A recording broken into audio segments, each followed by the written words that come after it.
नमस्कार प्रेक्षकांनो, या मालिकेच्या आजच्या जबरदस्त भागामध्ये आपलं स्वागत आहे. आणि त्यामध्ये आता भैरवीने राजकुमारला गाठलेलं असतं. भैरवी आता राजकुमारला सावलीच्या बद्दल आता त्याच्या मनात राग भरून देते. भैरवी म्हणते की अरे, त्या सावलीमुळे आज तुमचं बाळ गेलंय आणि तुमच्याजवळ तुमचं बाळ नाही आहे. सावलीची चूक आज तुम्हाला कळणार नाही, पण बाळाची उणीव जेव्हा तुम्हाला भासेल ना, त्यावेळेस तुम्हाला कळेल. ती सावली ना तुमच्या घरची लाडाची सून झाली आहे, तेव्हा तुम्हाला हे कळणार नाही आहे. पण ही भैरवी आहे ना, भैरवी खरं बोलते. आणि भैरवी म्हणते की तुझ्या आणि अमृताच्या या दुःखात मी तुमच्या सोबत आहे. राजकुमार म्हणतो की बरं झालं भैरवी वजे, मी जर मेंदळे नसतो ना, तर कदाचित तुझी बाजू मी ऐकूनही घेतलेली असती. पण माझं कुटुंब, मेंदळे कुटुंब माझ्या पाठीमागे एवढं सगळं होऊनही खंबीरपणे उभं आहे, असे आता राजकुमार भैरवीला सांगतो. भैरवी म्हणते की तू विसरतोस राजकुमार, तुला त्या घरातून घालवण्यासाठी आणि या जगात तुझी इज्जत घालून नाचक्की करण्यासाठी त्यांनी सगळ्यात मोठी कॉन्फरन्स घेतली होती, कळतंय का तुला? आणि भैरवी म्हणते की एकाच मिनिटात तुला रूपम कॉस्मेटिकमधून बेदखल करून टाकलं होतं, आणि हे असं गावभर गाड्या रिपेअर करण्यासाठी तुला त्यांनी घराच्या बाहेर काढलं होतं. राजकुमार, विसरतोयस का तू? असे भैरवी राजकुमारला आठवण करून देते. आणि तू मेंदळे घराण्याला वारस देतोय, याच्यामुळे तुला घरात ठेवून घेतलं असेल राजकुमार, हे तू विसरतोयस का? तुला बेदखल करताना त्यांनी एवढी मोठी कॉन्फरन्स घेतली, तशी तुला घरामध्ये स्वीकार करताना तेवढी मोठी कॉन्फरन्स नाही ना घेतली, अशी आता भैरवी राजकुमारला सांगते. आणि हात जोडतच आता भैरवी म्हणते की मला तुला एवढं सांगायचं राजकुमार, की तुमच्या दुःखामध्ये ही भैरवी वजे सहभागी आहे, आणि तुझ्यासाठी आणि अमृतासाठी या भैरवी वजेचा दरवाजा कायम उघडा आहे. आणि आता ते सगळं ऐकून घेताच आता राजकुमार त्याच्या गळ्यामधली सॅग बाजूला करत म्हणतो की भैरवी, आज मला कळलं, खरंच तुम्हाला माझ्याविषयी काळजी आहे. आणि राजकुमार त्याच्या सॅकमधला पेढा आता भैरवीच्या हातात ठेवत म्हणतो की हे घ्या. भैरवी म्हणते अरे वा, कसली चांगली बातमी आहे. तर राजकुमार म्हणतो माझ्या गॅरेजचं एक्सटेन्शन झालं आहे. ते ऐकताच आता भैरवी म्हणते अरे वा. तर आता राजकुमार म्हणतो की पेढा खाऊन टाका, जर चांगला लागला तर उंदराने दिला असं समजवा, नाहीतर उंदराला टाका. तर लगेच आता भैरवीला खूप राग येतो आणि रागाने पेढा फेकून देत भैरवी तिच्या कारमध्ये बसते. एकदमच जबरदस्त उत्तर आता राजकुमारने भैरवीला दिलेलं असतं. आता इकडे सावली ताराकडे येते. अमृताबद्दल आता सावली ताराकडे आता सगळी चौकशी करते. तारा सोबत अमृताबद्दल बोलू लागते. सावली म्हणते की हे सगळं चुकीचं चाललंय, खूप अवघड होत चाललंय तारा मॅडम, तुम्हाला कळतंय का? तारा म्हणते मला सुद्धा अमृता वहिनींची काळजी वाटते. तर सावली म्हणते तारा मॅडम, काही जरी झालं तरी आपल्याला अमृता वहिनींना सत्य सांगायला हवं. तारा म्हणते की तुला काय वेळ लागलाय का सावली? आत्ता जर आपण अमृता वहिनींना हे सत्य सांगितलं ना, त्यांना वेळ लागल. आत्ताच बघ त्यांची अवस्था कशी आहे. आणि तेवढ्यात आता दरवाजा उघडून अमृता बाहेर येते आणि म्हणते अगं तारा, कुणाशी बोलतेस ग तू? आणि लगेच आता अमृता ही सावलीला बघते. आणि अमृता आता सावली आणि ताराला आतमध्ये बोलावतात. आणि दोघीही आतमध्ये जाताच अमृता म्हणते की बाळ झोपलंय बरं का, थोडंसं हळू बोला. तर आता सावली ताराला वाईट वाटतं.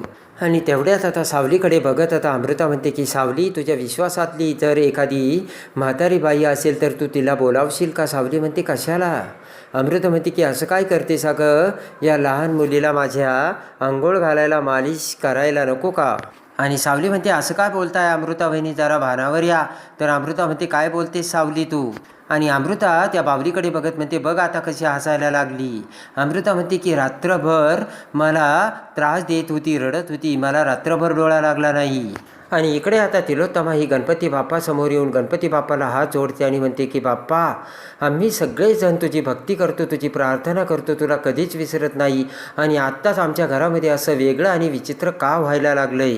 आणि तिलोत्तमा म्हणते की असं आम्ही कोणतं पाप केलं होतं की जेणेकरून बाप्पा तू आमच्याशी असं वागलास? आणि तेवढ्यात आता सारंग हा ऑफिसला जाण्यासाठी निघताच आता सारंगचे लक्ष तिलोत्तमाकडे जाते.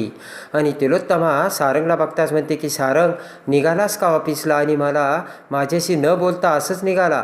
सारंग म्हणतो नाही नाही आई, माझ्या डोक्यात ना फक्त ऑफिसला जाण्याचं होतं, असं काहीच नाही आहे. आता तिलोत्तमा म्हणते की कदाचित मी तुझ्या बायकोवरती रागवले, तिला बोलले आणि वाटेल ते बोलले, त्यामुळे कदाचित तू माझ्यावर रागवला असशील, बरोबर ना? तिलोत्तमा म्हणते की पण सारंग तुला कळते का, प्रेग्नंट बायका ना हळव्या झालेल्या असतात आणि इमोशनल झालेल्या असतात, आणि म्हणून कदाचित अमृताने हट्ट केला असेल, पण याचा अर्थ असा होत नाही की सावलीने अमृताचे सगळं हट्ट पुरवायला पाहिजेत. आणि तिलोत्तमा म्हणते की एवढं तिच्यावरती काय ओढवलं होतं की जेणेकरून त्याच वेळी अमृताचा हट्ट सावलीला पुरवायचाच होता. आणि तिलोत्तमा म्हणते की मला कळत नाहीये सारंग, त्या सावलीने माझा शब्द मोडलाच कसा. आणि सारंग म्हणतो आई तिला तुझा शब्दही मोडायचा नव्हता आणि तुला कमी सुद्धा लेखायचं नव्हतं. आणि सारंग म्हणतो तिने जे काही केलंय ते वहिनीसाठी केलंय. तिलोत्तमा म्हणते हे बघ सारंग, तिने जे केलंय ना त्याचा मला त्रास होत नाहीये. तिलोत्तमा म्हणते की सावलीकडून अनेकदा असं झालंय, पण ह्या वेळेस ना जरा खूपच वेगळं झालंय. आणि तिलोत्तमा म्हणते की आपल्या घरातलं सगळ्यात मोठं स्वप्न उद्ध्वस्त झालं आणि तुला यामध्ये काहीच वाटत नाहीयेत का सारंग. सारंग म्हणतो की सावलीची यामध्ये चुकत झाली, मी सावलीला बोललो सुद्धा, पण तू तरी यामध्ये समजून घे असे आता सारंग तिलोत्तमाला बोलतो.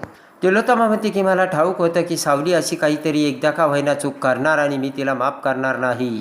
आणि तिलोत्तमा म्हणते की आणि तिने अखेर ती चूक केली आणि तिच्याकडून जी चूक घडली ना त्यामुळे ती चूक निस्तरायला आपल्या घराण्याला अख्खं आयुष्य जाणार आहे. सारंग तुला कळतंय का. आणि तिलोत्तमा म्हणते की तुला कळतंय का, त्यामुळे मी सावलीला कधीच माफ करू शकत नाही सारंग. आणि तिलोत्तमा तेथून निघून जाते. आणि इकडे आता भैरवीला राजकुमार बोलल्यामुळे राग येऊन भैरवी तशीच आता अंगणामध्ये हिरझऱ्या मारत असते. तर तेवढ्यात माई असे म्हणत जयंती तिथे येते आणि जेलमधून बाहेर आल्यानंतर एक फूल देऊन आता जयंती भैरवीचं स्वागत करते.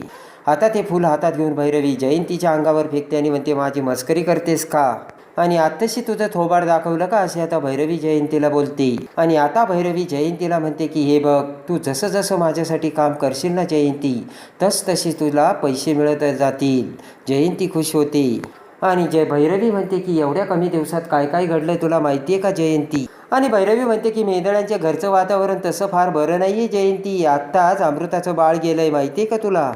जयंती म्हणते की माई काय सांगताय तुम्ही, पिक्चरवरही ॲक्शन झाली वाटतं. आणि आता भैरवी म्हणते की आता तुझा रोल आहे आणि तुला काहीतरी करायचं आहे. जयंती म्हणते की मला काय करायचं माई. भैरवी म्हणते तुला काहीच करायचं नाही, जे काही करायचं ना ते मी करेन. भैरवी म्हणते की तुला फक्त मी जे सांगेन जेवढं सांगेन तेवढंच करायचं आहे जयंती. भैरवी म्हणते की तुला तुझं डोकं चालवायची काही गरज नाही आणि आता या मैंदळे कुटुंबाला मी पुरून उरणार आहे. जयंती म्हणते बाबो माई तुम्ही बऱ्याच मूडमध्ये आलेल्या दिसतात. आणि आता जयंती म्हणते काय करायचं, तर भैरवी तिचा सगळा प्लान आता जयंतीला सांगते. इकडे आता तिलोत्तमा दरवाजा उघडून बाहेर येताच आता समोरच तिलोत्तमाला सावली दिसते. आणि तिलोत्तमा सावली शेजारून जाऊ लागते. आणि तिलोत्तमा जाऊ लागता सावली म्हणते की मला तुमच्याशी थोडं बोलायचं. तर तिलोत्तमा थबकते.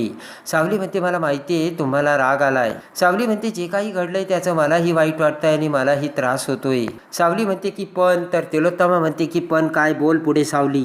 आणि तिलोत्तमा म्हणते पश्चाताप करायची वेळ निघून गेली आहे सावली, हा विचार तू त्याच वेळेस करायला पाहिजे होता.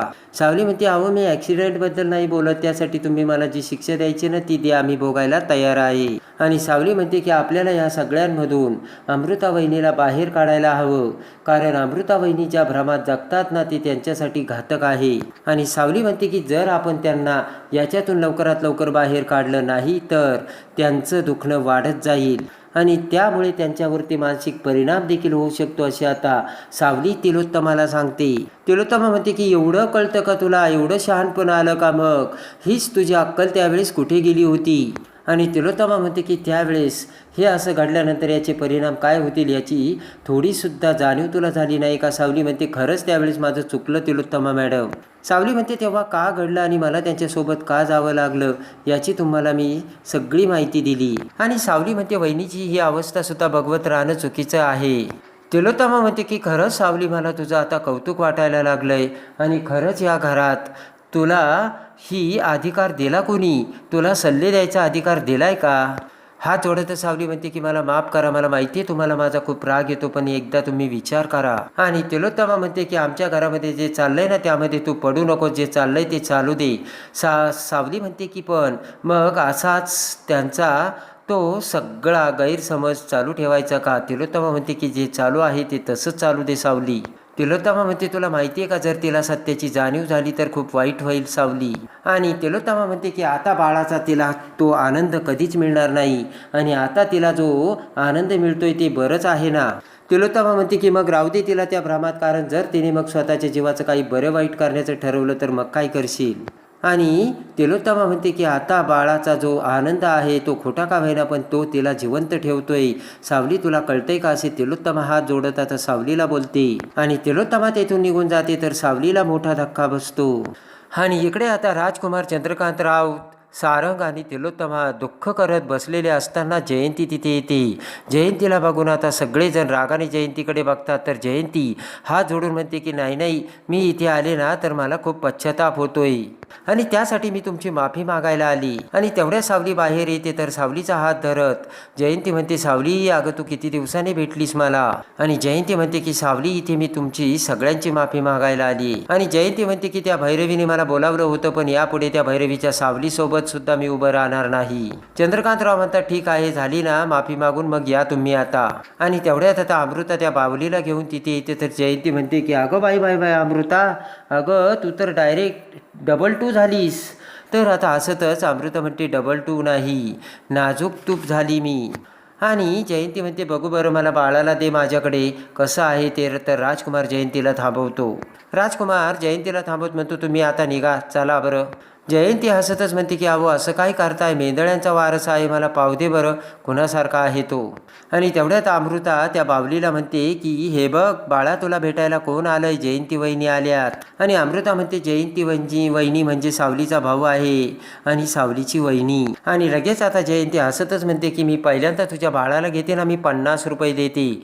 आणि 50 रुपये पुढे करता जयंती त्या बावलीचं तोंड बघते आणि म्हणते की अगं बाई ये, काय केलंस तू हे. आणि लगेच आता सगळेजण जयंतीकडे बघतात. आणि आता जयंतीने अमृतासमोर खरे सत्य आणलेले असते आणि अमृताला मोठा धक्का बसलेला असतो.